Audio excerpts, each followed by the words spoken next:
But our main thrust is the capacity development. So I said number one thing out of the 7, if you are going to be able to move in your leadership capacity from a leader of 10 to a leader of 50, what must you do? Know who you are, know who you are not. John chapter 3.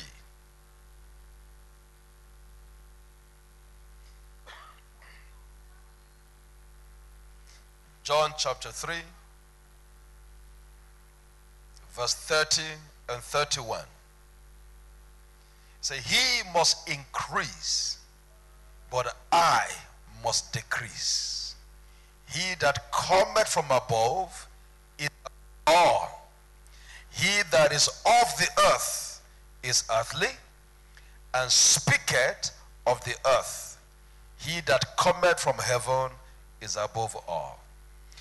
And what he had seen and heard, that he testified, and no man received his testimony. This is the story of John the Baptist. If you remember,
is not to serve.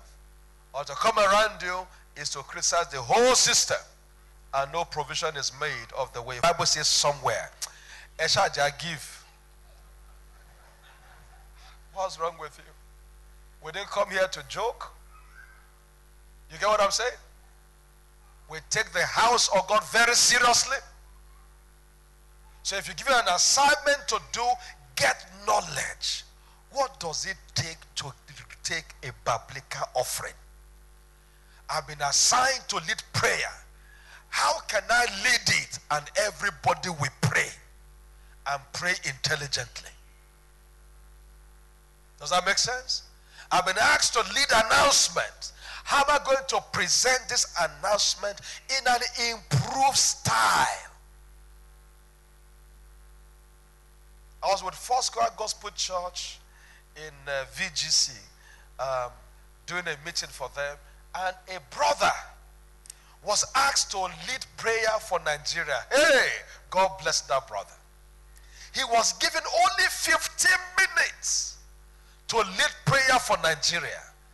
This guy took 1 week to prepare for 15 minutes praying for Nigeria. You know what he did? Because it's a very intellectual audience. This guy had done a slide of issues in Nigeria. He's giving it to the media guys. So when I come up to lead prayer for Nigeria, you are going to flash this short clip and these statistics about Nigeria, looking at the economy, looking at politics, looking at the Christian faith, looking at different things. In 15 minutes, the church caught fire. Even me, guest speaker, stood up like this. I'll say, hey, this is something. So at the end, I went to him. Oga, how did you do this? Because if you are not hungry for knowledge, you will be left behind. I said, how did you get this, sir? He said, I knew I'm going to take this, and I knew people have different opinion. I need to help their hearts to see the God perspective about the nation Nigeria. People prayed. You know what happened? Next time, the pastor featured him again for Nigeria. Next time, he was featured again. Before I hear what was going on, now the pastor created a group in the church who are concerned Nigerians and made this guy the chairman. What moved him from leading 15 minutes of prayer to becoming the chairman of concerned men over Nigeria? What moved him? Speaking in tongue? Knowledge. Knowledge. Kenneth Hagin said when he was still alive that one of the things that get him so angry as a man of God is when he sees a fellow minister stand behind the pulpit and demonstrate ignorance. And he's taking his ignorance for a revelation. Have you seen that happen in Nigerian churches? A man is saying something wrong, he says, God told me. I say, brother, God doesn't talk this way. You're not the only one that have access to God. We all understood God, don't we? There's a way God talks, and you know this is God. So what was number one? Number two, do before you teach. Be a practicing believer of scriptures. Otherwise, you can't testify what scriptures can do. Is that okay? You can't. You can't testify what scripture can do. So you must be a practicing believer. Number three. Is it 3 or 4?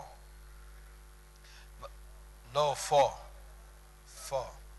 We just finished 3. Power of knowledge.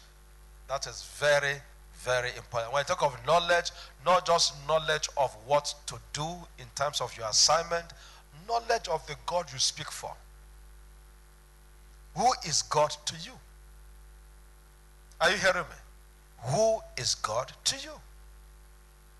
I had a very wrong ambition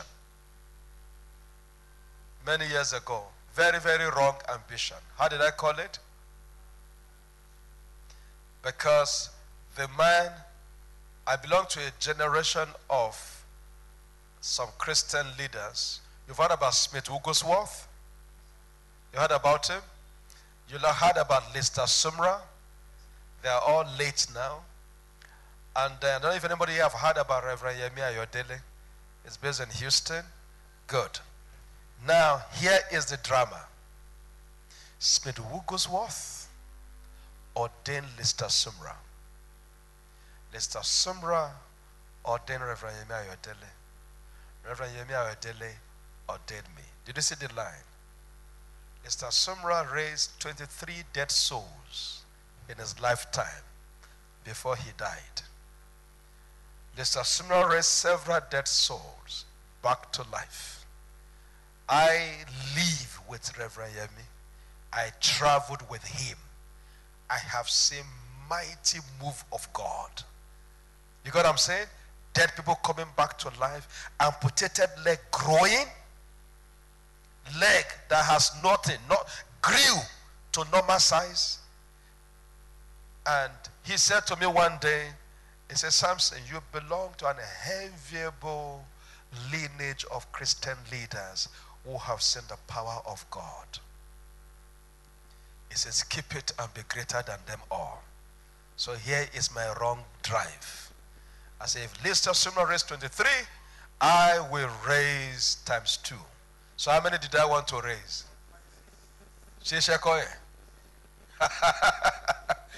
then I started. And we prayed. God raised the first person.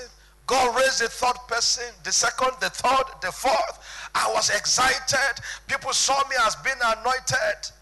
One was a strange one, dead already, buried for 4 days.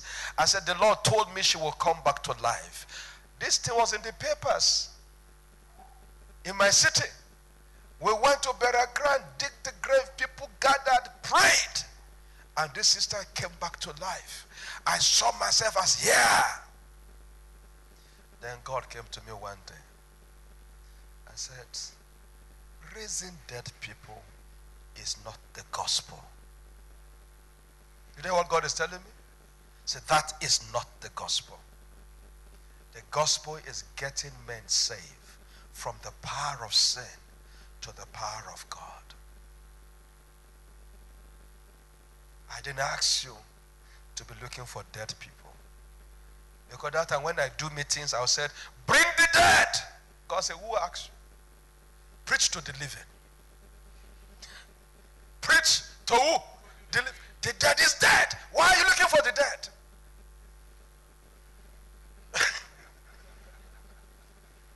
I don't know if you get my situation. God rebuked me. And that killed that strange ambition. It was a very bad one. Because God, that is not, in fact, I was shocked. God said, that is not the gospel. How many of you agree with God that that is not the gospel? Raising dead people. So, what does that mean? Did you understand? So the gospel is preaching to the living. Getting them saved from the power of sin to the power of God. Then you have add up to the kingdom. Do you agree with God's thought? So at times, when you don't have correct knowledge and you have access to the power of God, you can abuse it. How many agree with my thought? You can misbehave. So know who you are not, know your limits and your opportunities. It will help you to move to the next level because somebody is ahead of you that will move you on. Is that true? Number 2, what is number 2? Be a doer before a talker. Do what you want to preach. I told my wife, I don't know if she told you, many years ago, they used to call her Apostle of Submission. You know what they call her? Apostle of Submission. She wasn't married then. So when she teach the Bible, great revelation about submission. So I call her Apostle of Submission. So she got married to me. After 2 years of marriage, as if it will come, I must never hear you preach submission anywhere. You are not submissive. What are you preaching? She said, with all I'm doing, you say I'm not submissive. I said, you do nothing. Your submission is to me. And until I can see it, then you don't have it. She went to God and cried. How can my husband say I'm not submissive to him? What again does he want that I have not given him? Blah, blah, blah, blah, blah. Then God sat her down. I said, he is the one at the receiving end of your submission. You both live together until he can feel you doing it. You hear what God was telling her? See, until he can feel you doing it, you have not done it. So if you believe you are submitting, ask that I open his eyes to see what you are submitting to. Then she said she sat down and started looking at her. Even God supported my husband. Meanwhile, she told me, do you understand? Oh, you love me. In fact, she said, you love me more than I love you. So she felt the impact of my love. Is that okay? I was yet to feel the impact of her submission. Do you know that was what broke her down completely? Today, she passed the test 150%. Did you get it? So at times, we say things we are not doing. You tell your husband, you say, I don't love you. How can you say I don't love you? Then I have children for you. I went to hospital. That is not. That is not it. Do you say you're a submissive member of this church? No, sir. Until your pastor feels the level of your submission to authority, to instruction, you are not submissive yet. Is that a matter I'm raising here? That we want to raise a Christian church. Hope that's our goal. Is that our goal? Submissiveness is the secret of the journey. We submit to God. We also submit to man. Is that helping anybody? If there is correct submissiveness, mutual submissiveness, leadership and followership submissiveness, there will be no crisis in any church. How many agree with that? There will be no crisis. Could there be clear understanding? Oh, Reverend, I didn't understand what you mean when you said so and so. Some people also are misinterpreting it. I tell you, you need to make it clearer. That is as a helper. Is that okay? Now, the same statement I want to say. Reverend, we are tired of you confusing us. You see the difference in the two statements? You can't always come there and confuse our mind. We're not babies. We went to school. Did you see the difference in the two statements? And it will generate different results, and it can cause a chaos or build a place, depending on what you say and how you say it. A submissive believer, he's gracious in words. Is what? He speaks to his wife graciously. The wife speaks to the husband how? Graciously.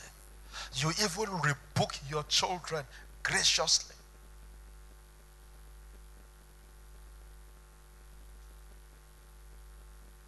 Did you get what I'm saying? I had quarrel with my daughter today.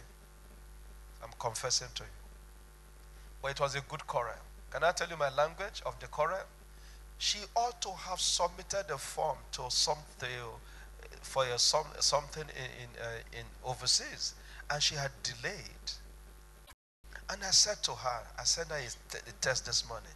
I said, I don't know why great ladies like you delay to submit forms. And that's what I have to remind you, and then you say you are an ambassador. I said, Daddy, you have come again. You have come again. And you didn't even know. I have not told you. I submitted yesterday. I said, hey, that's why I call you great lady. But you didn't give me an update that you have submitted. So that's how great ladies behave. They just submit form without telling the rest of us. You know, she got the message. She got 3 other ones to submit today. But because I have pulled her leg this morning, she said, I have some updates to give you by 1 p.m. today. I know it's the other forms. But do you know the same lady I can say, Olori Burukware, and Sakakiri, Sarakakiri, you don't know you should submit a form? Have you had people talk that way before? You're talking to the same person, 2 different results because of the choice of the words you use. How great will our relationship be if we're gracious speakers? How many agree with that? No man is difficult. Any difficult husband, check the wife. There's a way you are talking to that man that is making him an impossible man. Every human being responds to word. See this mommy? She can look 16 if she receives gracious words every day. Her bones will be strengthened. Because a woman is built by words. Is that true, mothers? Just wake up every morning and say to your wife, nobody like you. What a great woman. I'm glad I married you. Are you turning your back to that woman? Now I'm suspecting you. Is that mommy? Hey, just face her and say there's nobody like you.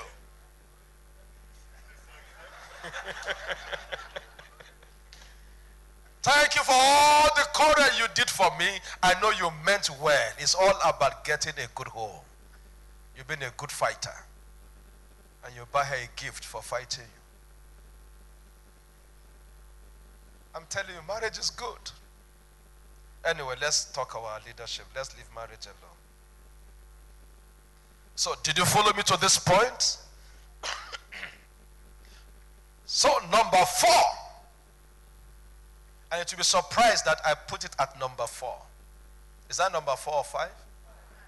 4. Okay, number next.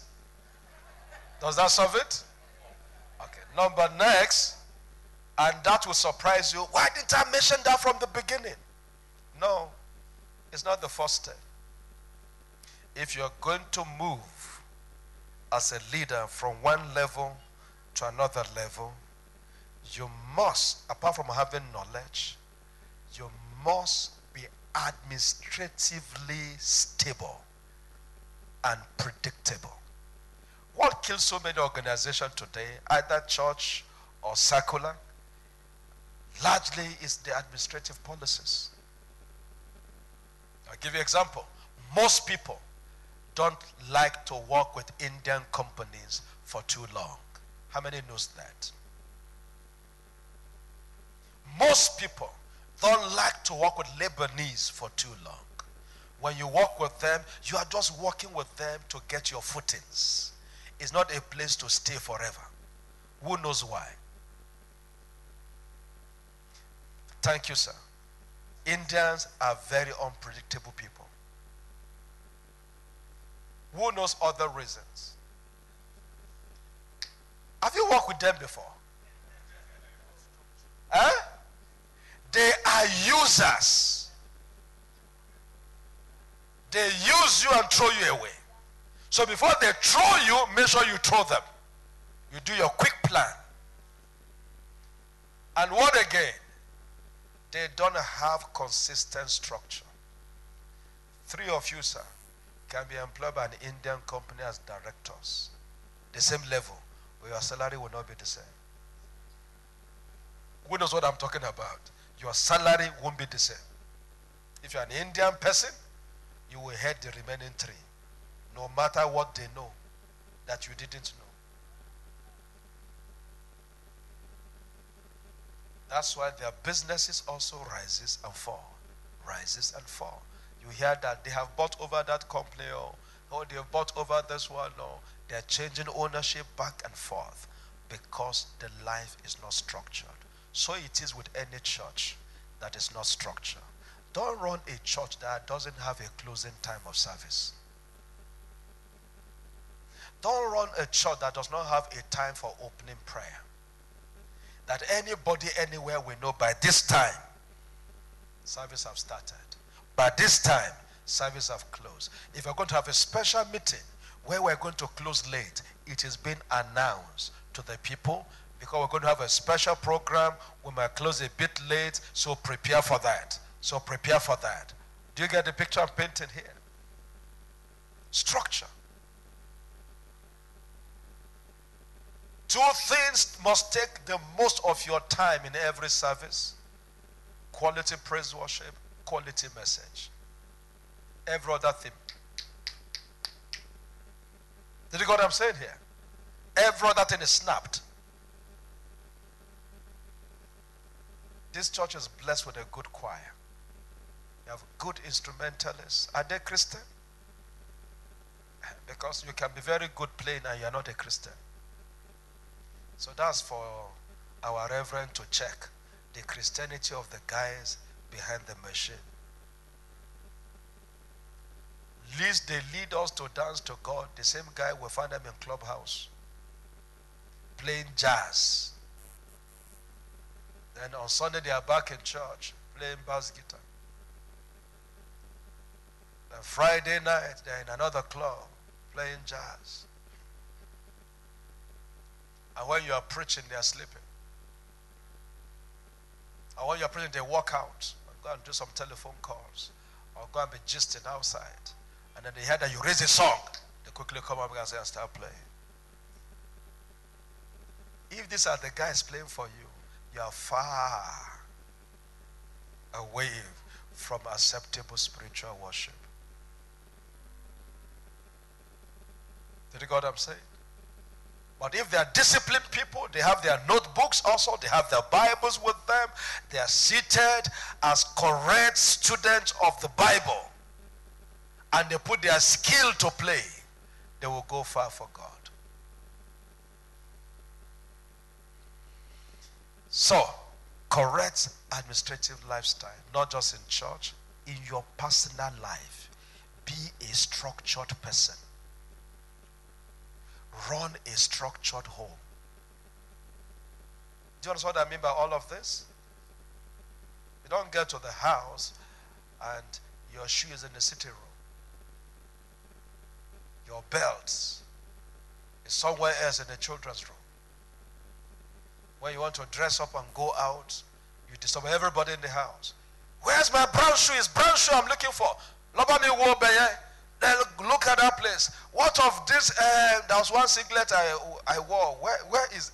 And everybody is trying to dress one man up because it's not organized. You know the way I know about a structured person? Come here, sir. If this man stays here with me and I get something to cover his eyes, and I said, do you know where you were sitting before? I said, go to your seat. And his eyes is closed. And he can find his way. I know the way this house is set. I know this is the way to this. This is the way to that. Then there must be where I'm sitting. And his eyes is closed and he can come find a place to sit. That mind, in his mind, he is structured. You understand what I'm talking about? Let me show you a local example with our mothers. May God bless each woman here. Women, as they so know their kitchen, they know where matches is. So if NEPA takes light and the daughter is in the kitchen, they will say, where? You know what I'm talking about? And you will meet that thing there. Who knows what I'm talking about? But the man who says, Iboni, you get the difference? Where is this? But the one says, no, look at this. Because it's my kitchen. I know where yam is. I know where rice is. Even if it's dark, I will not want to take rice and take yam because I arranged it. So should be our lives. Thank you, sir. Or can you close your eyes and go to your seat?